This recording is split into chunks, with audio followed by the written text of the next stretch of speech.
rallies during the afternoon and the evening of January 5th in Washington, D.C. On January 5th and 6th, Mr. Stone was photographed with multiple members of the Oath Keepers who were allegedly serving as his security detail. As we now know, multiple members of that organization have been charged with or pled guilty to crimes associated with January 6th. Mr. Stone has invoked his Fifth Amendment privilege against self-incrimination before this committee.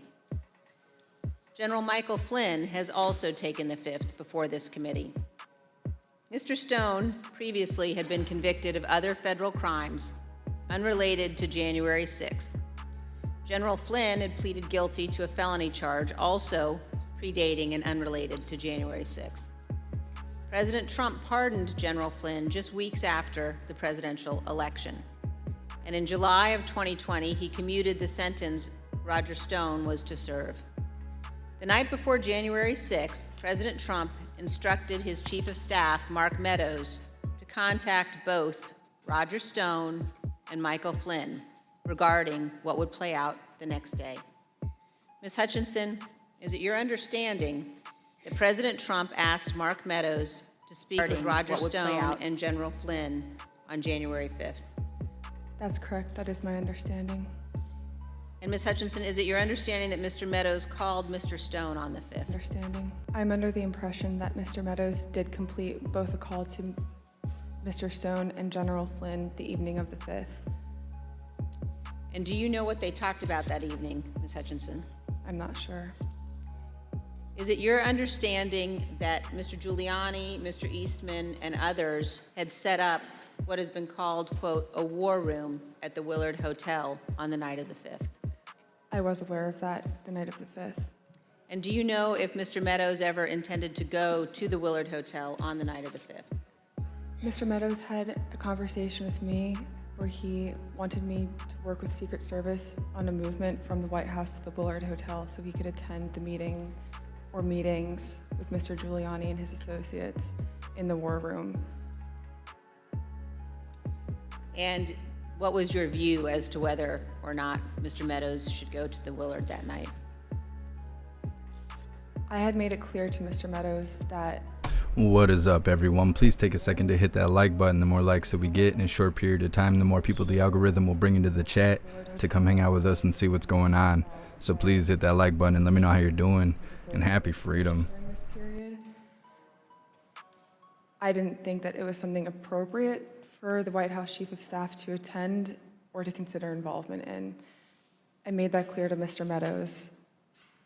Throughout the afternoon, he mentioned a few more times going up to the Willard Hotel that evening, and then eventually dropped the subject the night of the 5th and said that he would dial in instead. So General Flynn has appeared before this committee, and when he appeared before our committee, he took the fifth. Let's briefly view a clip of General Mike Flynn taking the Fifth Amendment. General Flynn, do you believe the violence on January 6th was justified? Do we have? Yes.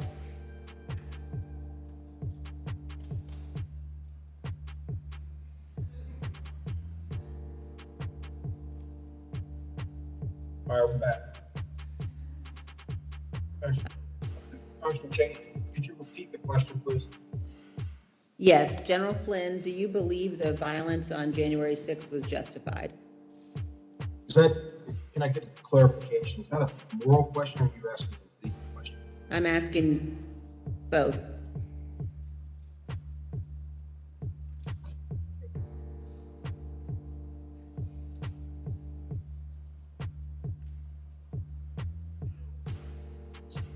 I said fifth. Do you believe the violence on January 6th was justified morally? Take the fifth. You believe the violence on January 6th was justified legally? Fifth.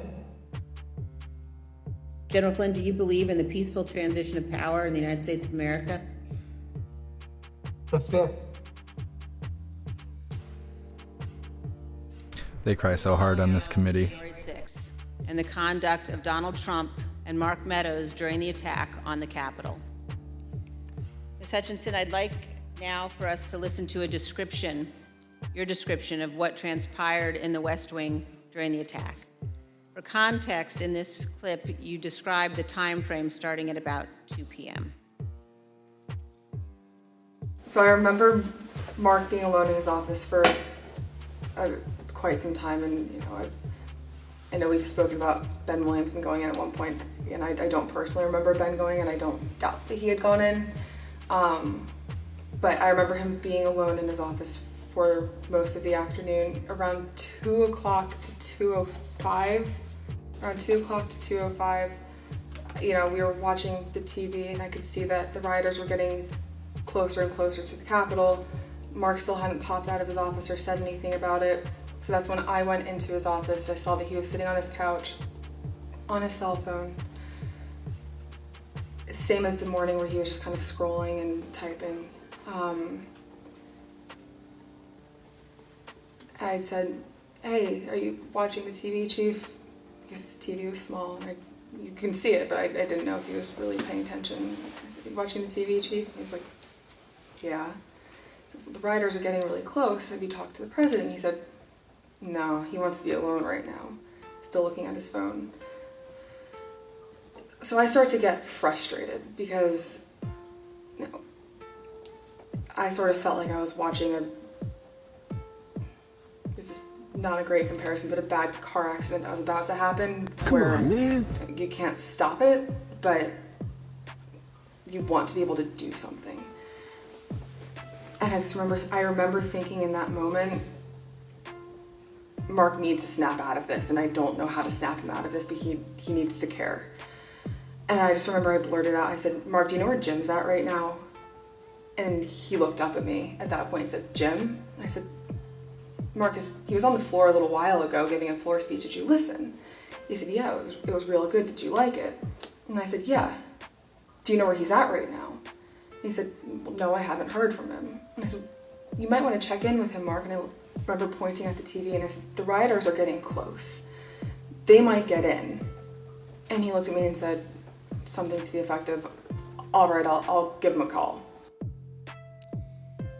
Not long after the rioters broke into the Capitol, you described what happened with White House counsel Pat Cipollone.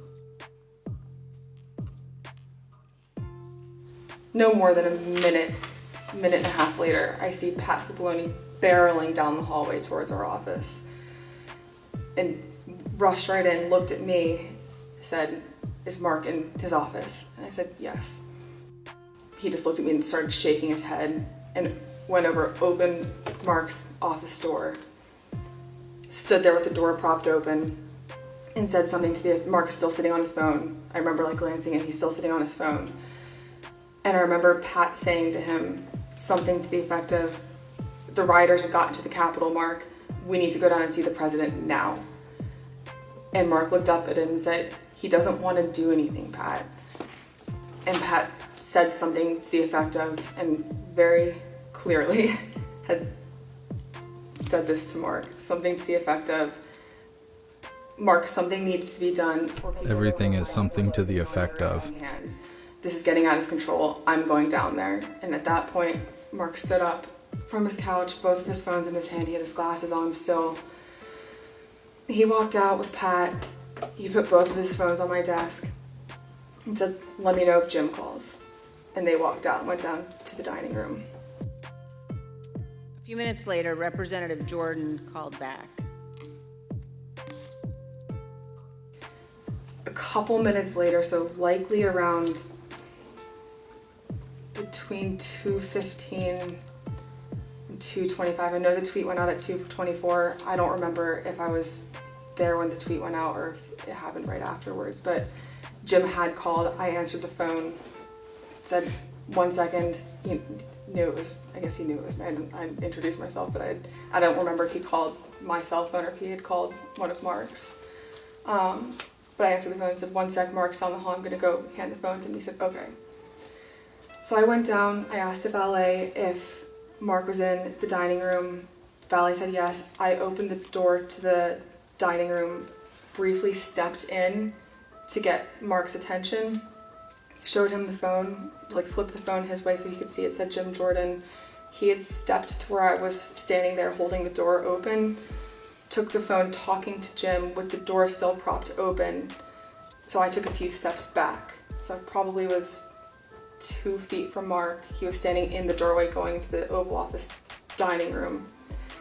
They had a brief conversation, and in the crossfires, I heard briefly like what they were talking about, but in the background I had heard conversations in the Oval dining room at that point talking about the hang Mike Pence chants. That clip ended, Ms. Hutchinson, with you recalling that you heard the President, Mr. Meadows, and the White House counsel discussing the hang Mike Pence chants. And then you described for us what happened next. It wasn't until Mark hung up the phone, handed it back to me. I went back to my desk.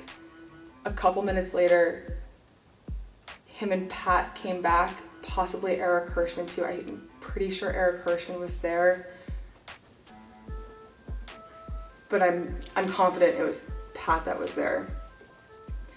I remember Pat saying something to the effect of, Mark, we need to do something more. They're literally calling for the vice president to be effing hung. And Mark had responded something to the effect of, you heard him, Pat. He thinks Mike deserves it. He doesn't think they're doing anything wrong.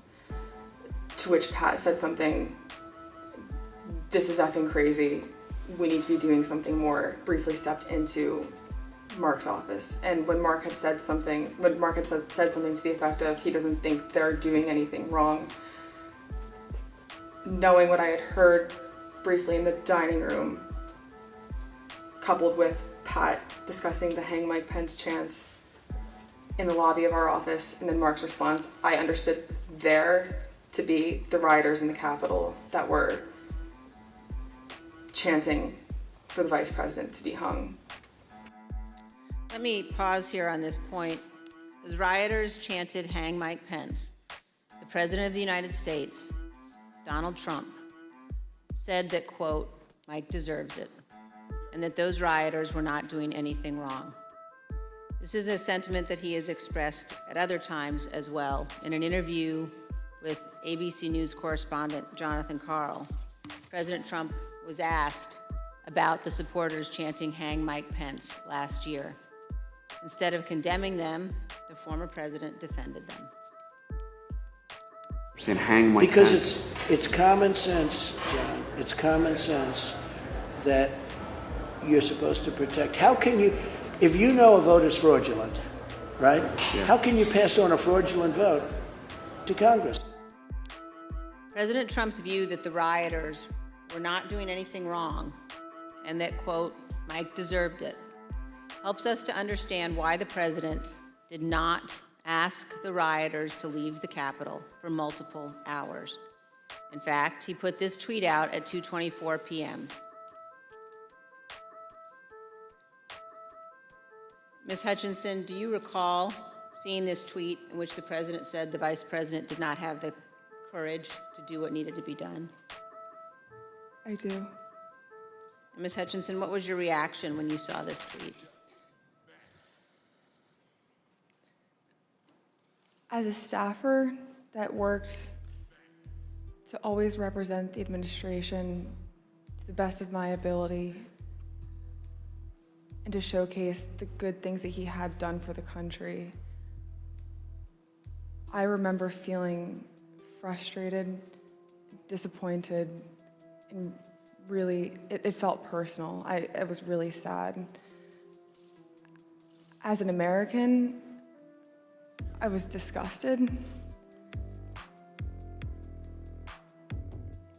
It was unpatriotic. It was un-American. We were watching the Capitol building get defaced over a lie. And it was something that was really hard in that moment to digest, knowing what I had been hearing down the hall in the conversations that were happening, seeing that tweet come up and knowing what was happening on the Hill. And it's something that I still struggled to work through the emotions of that.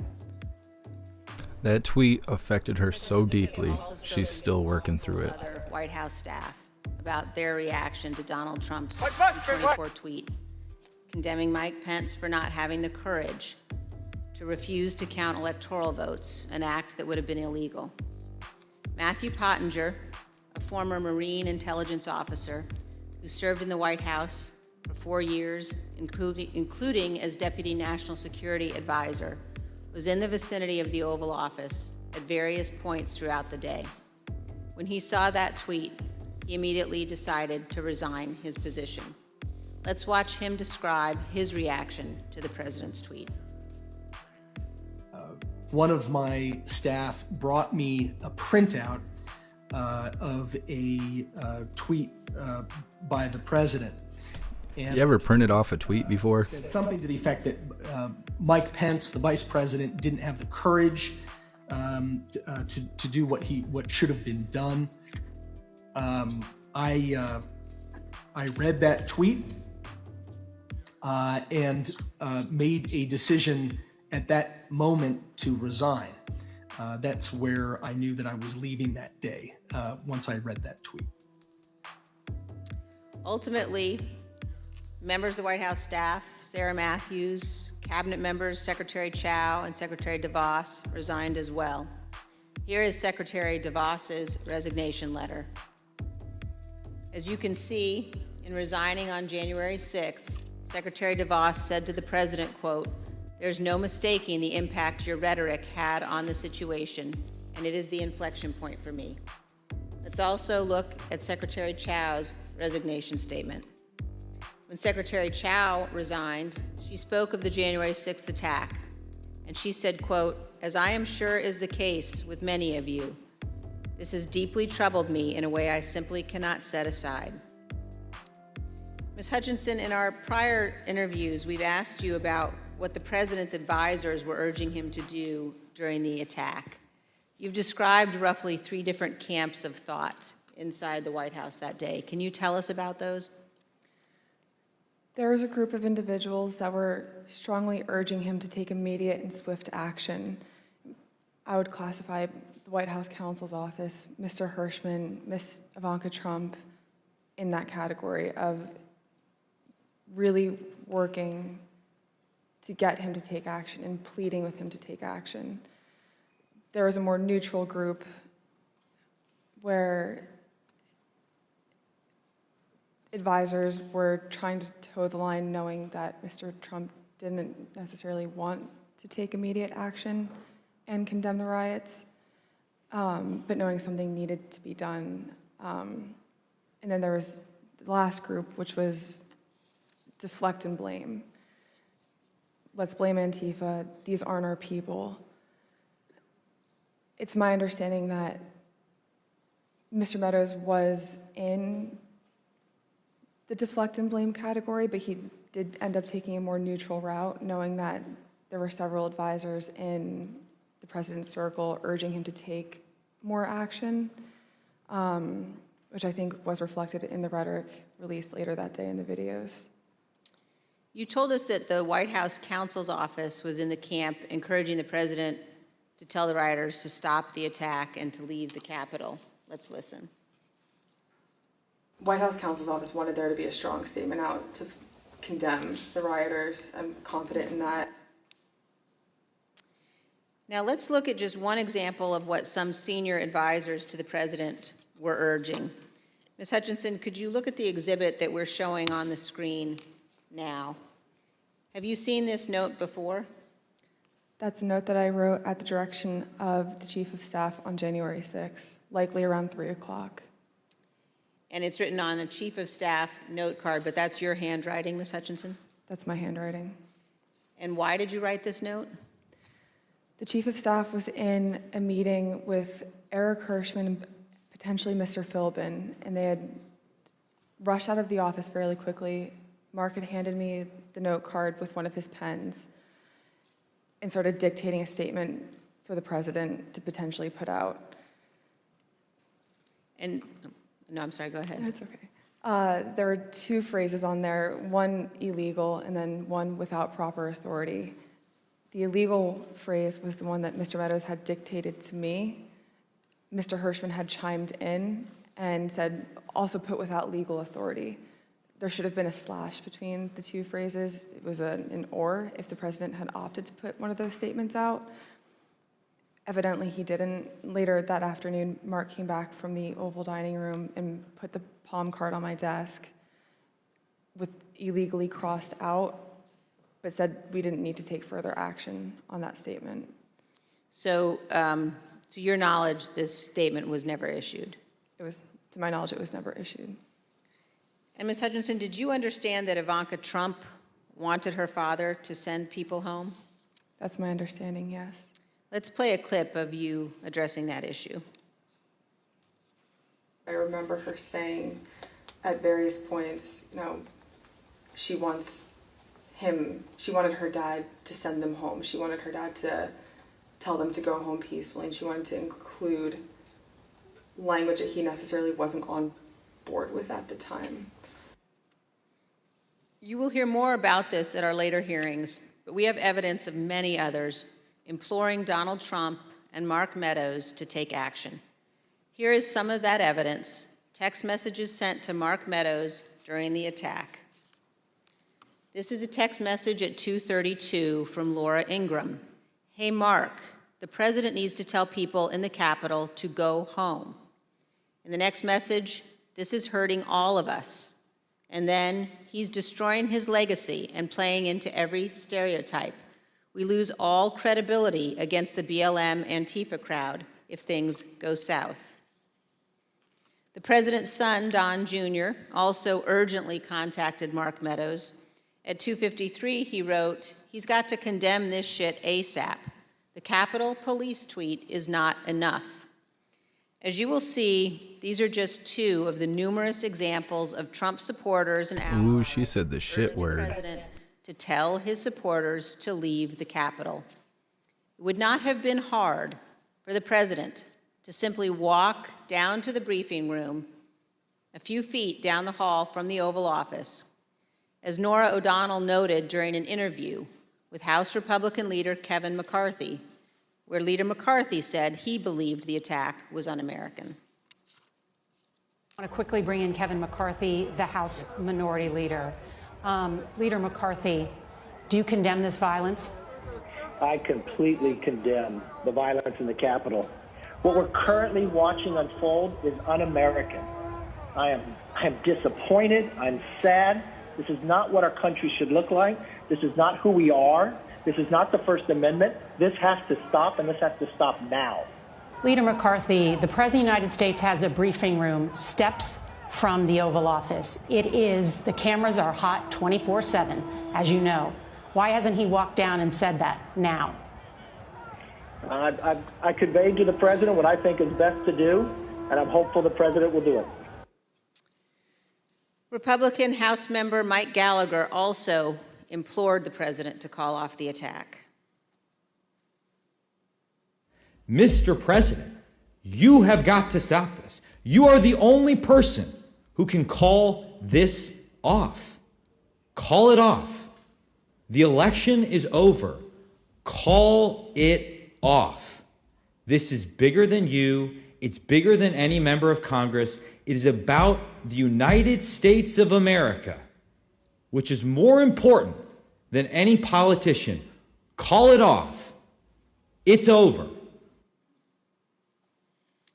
Despite the fact that many people close to Donald Trump were urging him to send people home, he did not do so until later, much later.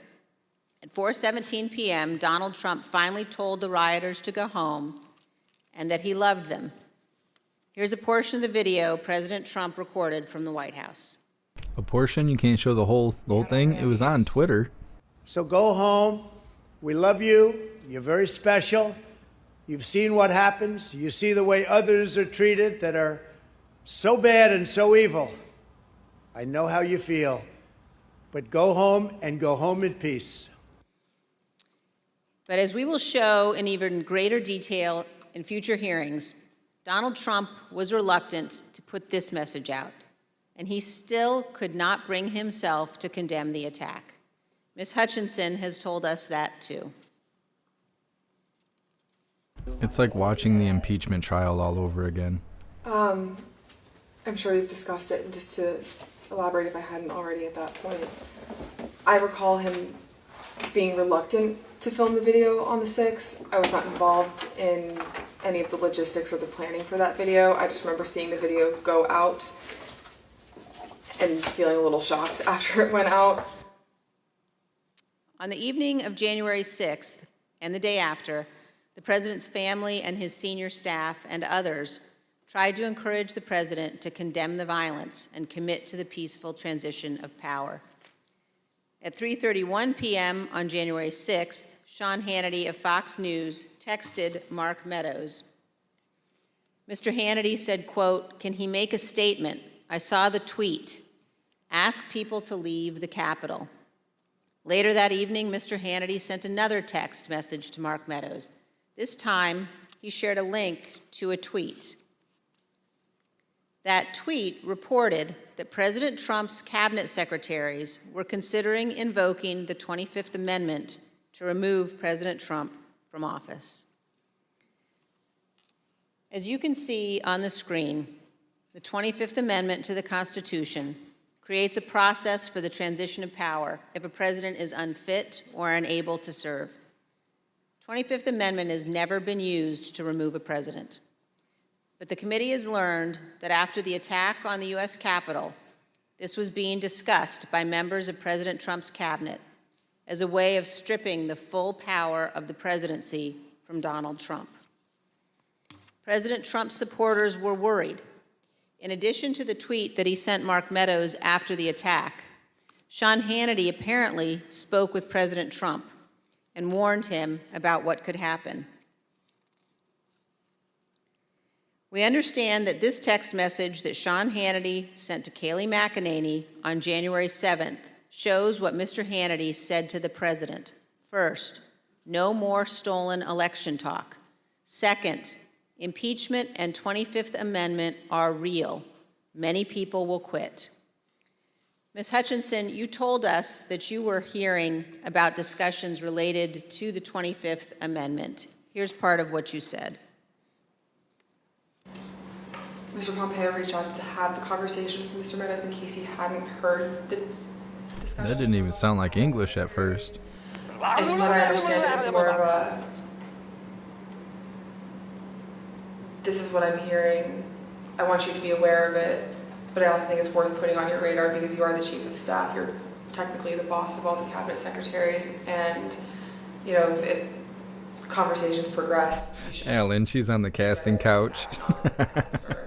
for you and Maybe gotta make that money somehow. or like I can be helpful with you at all.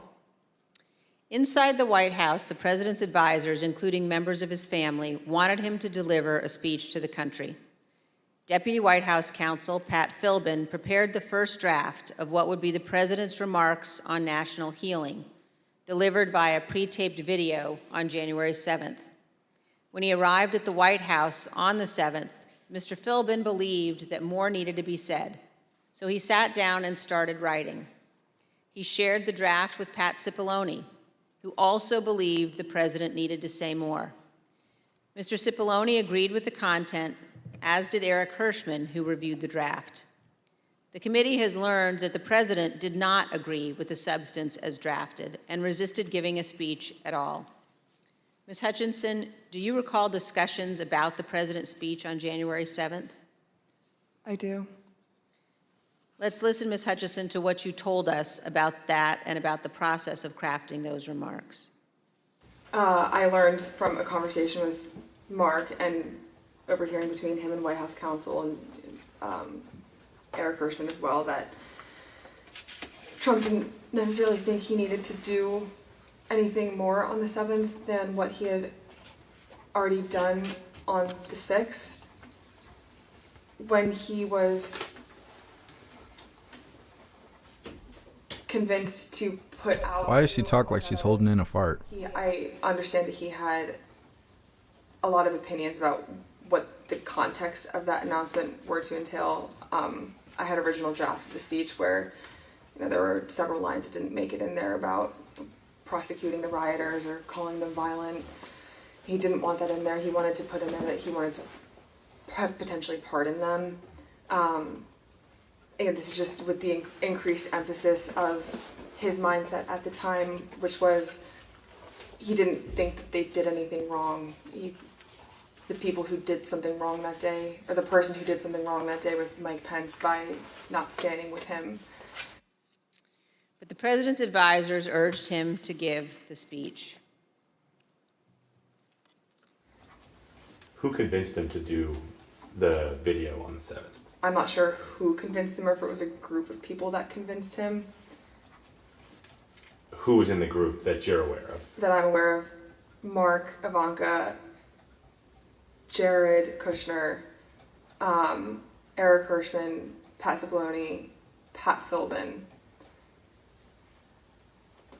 Those are the people that I'm aware of. Do you know why that group of people thought it was necessary for him to release a statement? I believe Kayleigh McEnany as well. From what I understood at the time, and from what the reports were coming in, there's a large concern of the 25th Amendment potentially being invoked, and there were concerns about what would happen in the Senate if the 25th was invoked.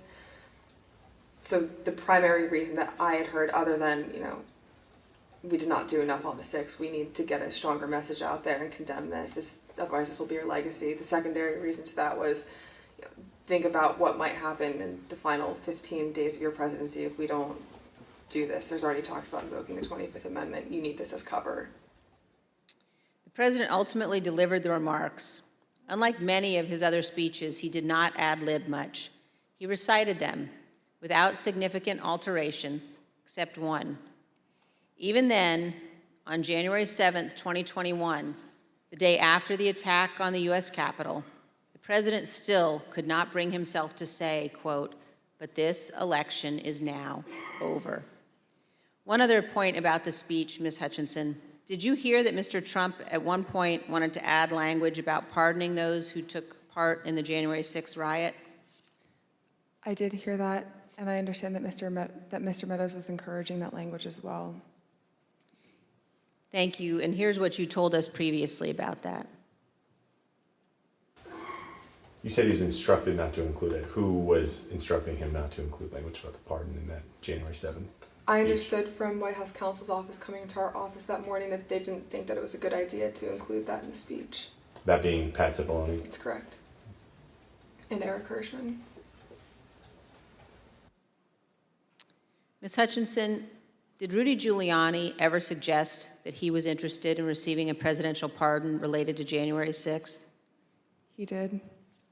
Ms. Hutchinson, did White House Chief of Staff Mark Meadows ever indicate that he was interested in receiving a presidential pardon related to January 6th? Mr. Meadows did seek that pardon. Yes, ma'am. Thank you, Ms. Hutchinson. Mr. Chairman, I yield back. I want to thank our witness for joining us today. The members of the Select Committee may have additional questions for today's witness, and we ask that you respond expeditiously in writing to those questions. Without objections, members will be permitted 10 business days to submit statements for the record, including opening remarks and additional questions for the witness. Without objection, the chair recognizes the vice chair for a closing statement. Thank you very much, Mr. Chairman. I want to begin by thanking Ms. Hutchinson for her testimony today. We are all in her debt. Our nation is preserved by those who abide by their oaths to our Constitution. Our nation is preserved by those who know the fundamental difference between right and wrong. And I want all Americans to know that what Ms. Hutchinson has done today is not easy. The easy course is to hide from the spotlight, to refuse to come forward, to attempt to downplay or deny what happened. That brings me to a different topic. While our committee has seen many witnesses, including many Republicans, testify fully and forthrightly. This has not been true of every witness. And we have received evidence of one particular practice that raises significant concern. Our committee commonly asks witnesses connected to Mr. Trump's administration or campaign whether they've been contacted by any of their former colleagues or anyone else who attempted to influence or impact their testimony. Without identifying any of the individuals involved, let me show you a couple of samples of answers we received to this question. First, here's how one witness described phone calls from people interested in that witness's testimony. Quote, "What they said to me is as long as I continue to be a team player, they know I'm on the right team. I'm doing the right thing. I'm protecting who I need to protect. You know I'll continue to stay in good graces in Trump world. And they have reminded me a couple of times that Trump does read transcripts, and just keep that in mind as I proceed through my interviews with the committee." Here's another sample in a different context. This is a call received by one of our witnesses. Quote, "A person let me know you have your deposition tomorrow. He wants me to let you know he's thinking about you. He knows you're loyal and you're going to do the right thing when you go in for your deposition." I think most Americans know that attempting to influence witnesses to testify untruthfully presents very serious concerns. We will be discussing these issues as a committee, carefully considering our next steps. Mr. Chairman, thank you. I yield back. Gentlewoman yields back. Ms. Hutchinson, thank you. Thank you for doing your patriotic duty and helping the American people get a complete understanding of January 6th and its causes. Thank you for your courage in testifying here today. You have the gratitude of this committee and your country. I know it wasn't easy to sit here today and answer these questions, but after hearing your testimony in all its candor and detail, I want to speak directly to the handful of witnesses who have been outliers in our investigation, the small number who have defied us outright, those whose memories have failed them again and again on the most important details, and to those who fear Donald Trump and his enablers. Because of this courageous woman and others like her, your attempt to hide the truth from the American people will fail. And to that group of witnesses, if you've heard this testimony today and suddenly you remember things you couldn't previously recall, or there are some details Like if you got shit you want to make up. or you discovered some courage you had hidden away somewhere, our doors remain open. The Select Committee will reconvene in the weeks ahead as we continue to lay out our findings to the American people. The chair requests those in the hearing room to remain seated until the Capitol Police have escorted the witness and members from the room. Without objection, the committee stands adjourned.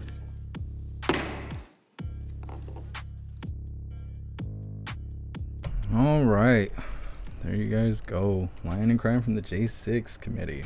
Let's do the Pledge of Allegiance. While I'm getting this set up, please go in the description, find the Linktree link, and follow me on all platforms. We're on everything: Twitter, TikTok, Gab, Getter, True Social, everything. Follow me on everything. I post updates, important information, funny stuff, all kinds of stuff. Follow me. It's the best way to be up to date for when we go live. You can't trust the YouTube system. Also join Gilded. It's where all the hooligans hang out when we are not live. It's a chat like you're in right now. We also have a news board that's constantly up to date with news articles from all over the world, so you can stay up to date. Give me a second.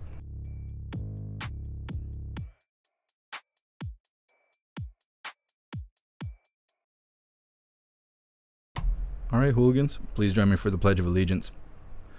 I pledge allegiance to the flag of the United States of America and to the republic for which it stands, one nation, under God, indivisible, with liberty and justice for all.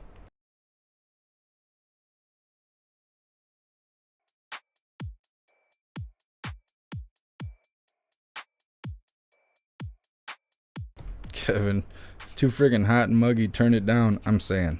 I only have the AC off right now, so the audio doesn't sound like total trash. For you guys, I am sweating and dying for you guys, but as soon as I end this live, that AC is going back on, so I can make it another day in this crazy country we're living in right now. I appreciate you guys stopping in. I know everybody does not want to hear that nonsense, but I'm looking for any reason to go live and hang out with the hooligans. So I hope you guys had some fun. I try to make it enjoyable. We all know what really happened. Most of us were sitting right here watching it happen live the day it happened. So big shout out to everyone that made donations, joined the membership program, or purchased any merch. I appreciate all of you, and I would not be able to do this without you. So thank you so much for all the support, and I will see you guys on the next live. Until then, stand tall, shine bright, and that's a wrap.